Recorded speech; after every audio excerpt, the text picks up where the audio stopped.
I was looking at 2 years to live.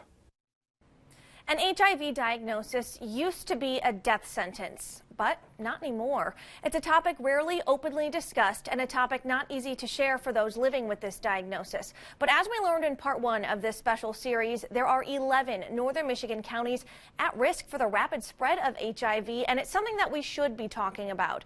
In part 2, we want you to meet Bradley, a Grand Traverse County man who is bravely, publicly sharing his story about living with HIV for the very first time, and it begins in the late 1980s.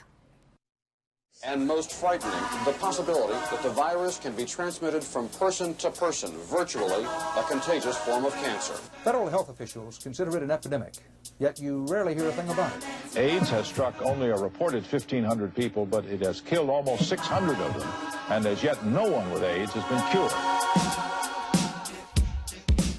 It all transpired back in the latter 80s, and my partner and I, we'd never used condoms, and he died in '89 with AIDS.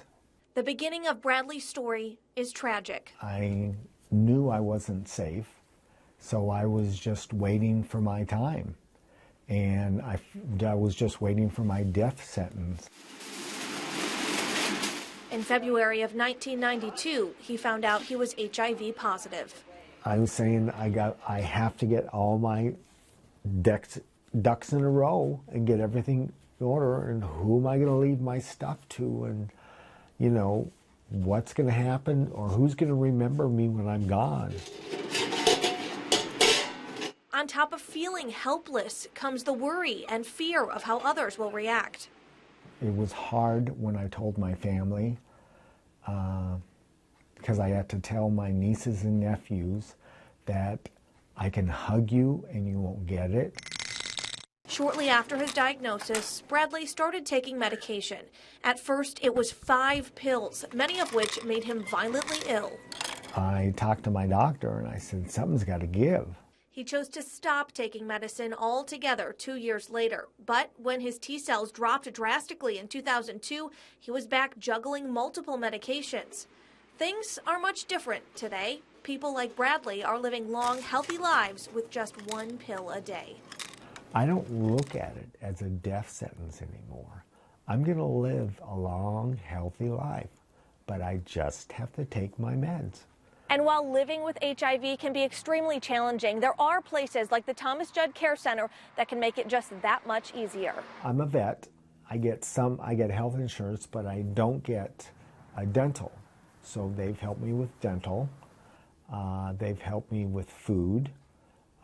Helped me with gas cards for my doctor's appointment down in Ann Arbor. 1, 2, 3. From insurance to transportation and counseling, there is help. It was hard to put on a smile when you know you've only got a couple years to live.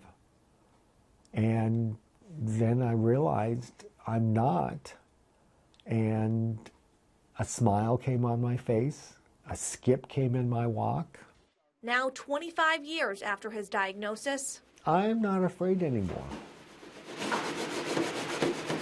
He's giving back, volunteering constantly at Goodwill, the Tart Trails, and the Old Town Playhouse. So I guess I have a purpose. Since I've been in Traverse City, I've been giving my life away.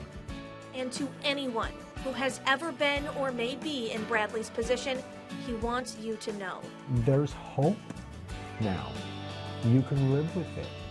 There's meds that won't make you sick. Thomas Judd can do a lot for you. And they can know that they can live another day and survive. It's not a death sentence anymore. For more information on the Thomas Judd Care Center or how to get tested, head to 9and10news.com.